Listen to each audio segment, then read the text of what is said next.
So you remember these items, maybe not in this exact order, but you know I like to switch it up, keep you guessing.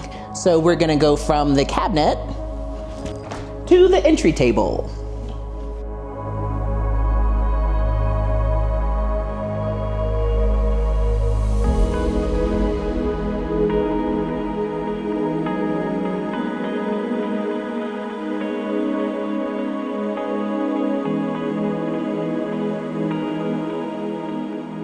Hi Roomies, today we are going to do another styling video, and I am going to show you how to shop your own house for items that you already have and how to style around a statement piece.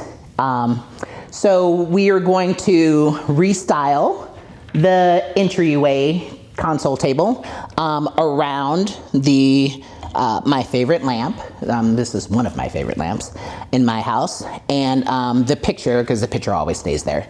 So we're gonna just restyle this cabinet from other things I have in the house, some things that I have in the entry cabinet, and some other things that I purchased. So let's see how it turns out.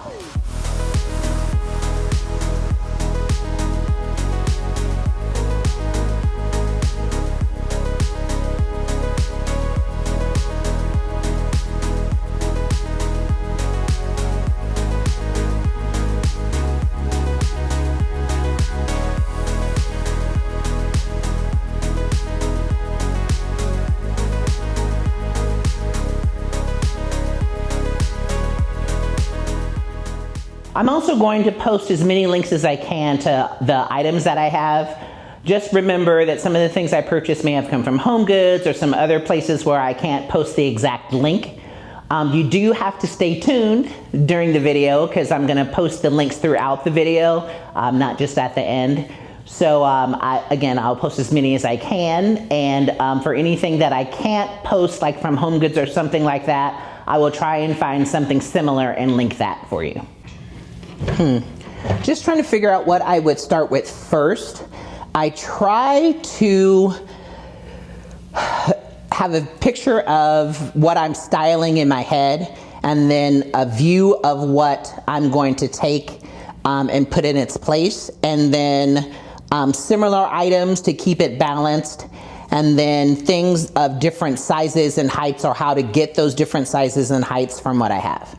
So I will probably start with this, since it's one of the larger pieces, and then I can start with this and build my way out from the center to the sides of the console.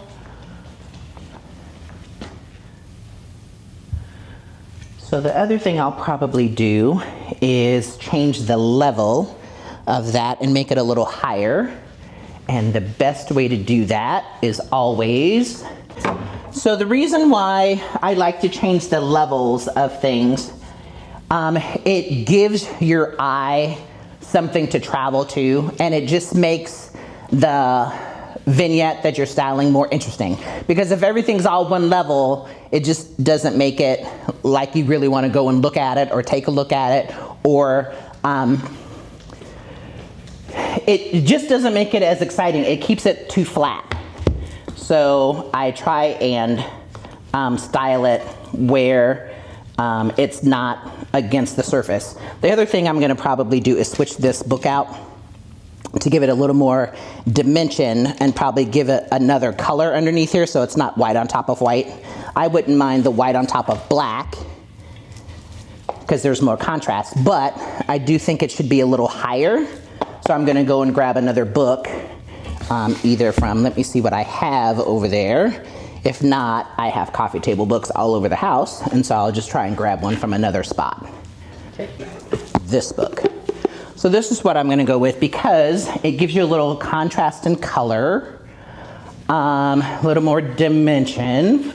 It's also Louis Vuitton, which is one of my favorites, and this is a gift I got from my cousin. So it's nice to use things like this because it does give you a little more contrast also, when he comes to visit, it's one of the first things he'll see when he comes in. And see how that just changes the look of that, where it makes this feel like it's the standout piece by itself, and the books are just the support of the vignette of what you're trying to create. So I like how this looks a little more like you're trying to feature this one piece, and so that's why I try not to blend the bottom with the top, so then this stands out by itself. So I think I'm gonna add a little bling. I kind of like decorating with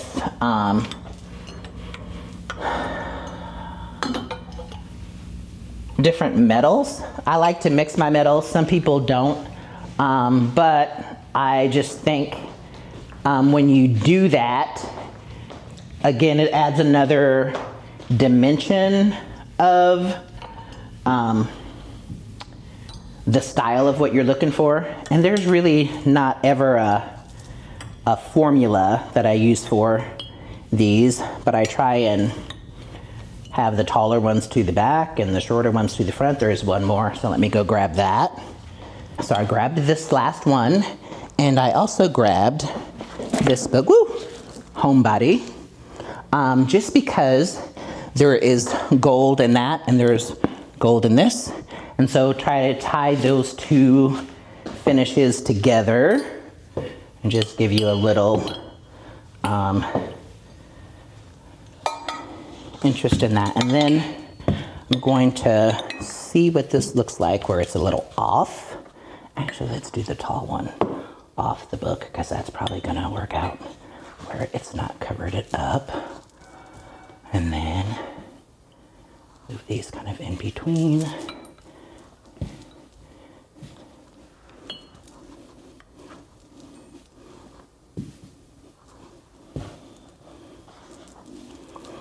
And no specific reason why I did it like this, but other than trying to give your eye something to travel through, and just tie these colors together. And then it makes this sort of stand out a little more. The tone is similar, so you really are still seeing the candlestick as the feature, but it gives you a little more height with this. And so if you kind of blend it together, in this case, that's the reason why I did that. It's the tones are similar, and so it helps this still stand out though, because of the gold in the book and the gold on the brass.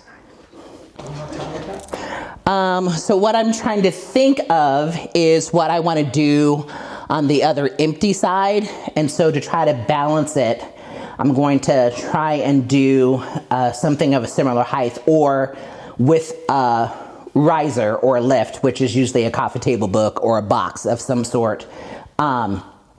Bring it up in height. So what I will probably do is use these two books on the bottom. Sorry, it's hard for me to bend over, but we'll do this and this gold tone vase because it's the similar tone, and then it keeps everything sort of light and airy. And let's see if I kind of like that together.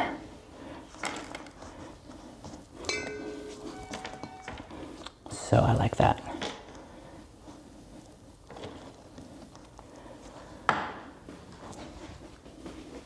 And then I always step back and look at it and see if I like it from the front, because that's usually where people are going to see it from the most. You're not going to look at it from the back because you can't get back there. And you're usually not going to look at it from the end, but you are going to look at it probably from the side. So I try and look at it and see how my eye travels. So the first thing I see is the candlesticks, and then up at the picture, and then back down to the console on the white vase, the lamp, and then the gold vase on the other side. So you could stop there, but you know me, I do like a little more layers. So what I will probably do is go and find some smaller pieces from around the house. I have some other things that I can add in that I don't have in that particular cabinet.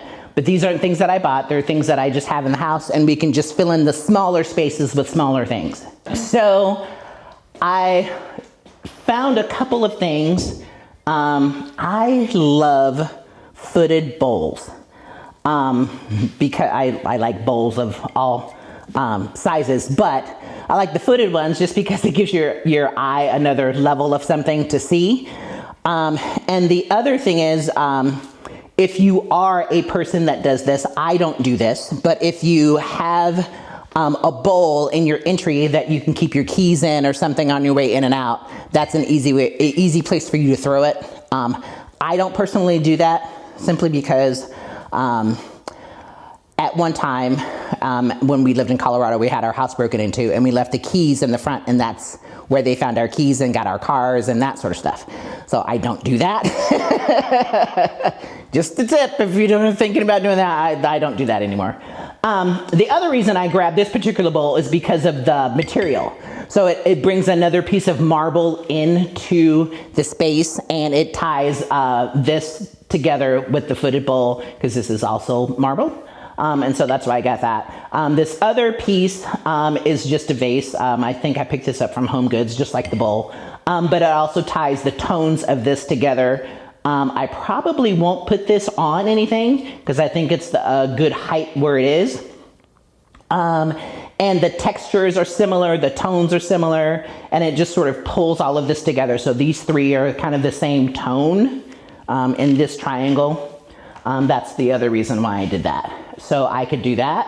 And then I might grab two other small pieces and then just be done maybe. So let's see how that looks. Okay, so I'm gonna grab these two smaller vases and maybe something square just to break up the round edges that I have over there. And I talk about these two vases a lot because they are probably some of the oldest decor items I have in my house. I've had these, for about 20 years, and they were cheap. I bought them at a garage sale. They're like, I think I still have the price on this one, it was $3. And so they look a little more expensive, but they truly weren't. And I like adding these because they sort of fill in empty spaces. So I'll probably add this one here just because it's kind of the same tone, and maybe shuffle this over to one side corner and add this one here because of the shiny together. And then just throw this little box in the middle to kind of break up that, but add another shape. And that's it. Of course, again, if you wanted to add keys or something to it, they're a little more concealed inside the box. So if you have your key fob or something you want to keep in that box, you can.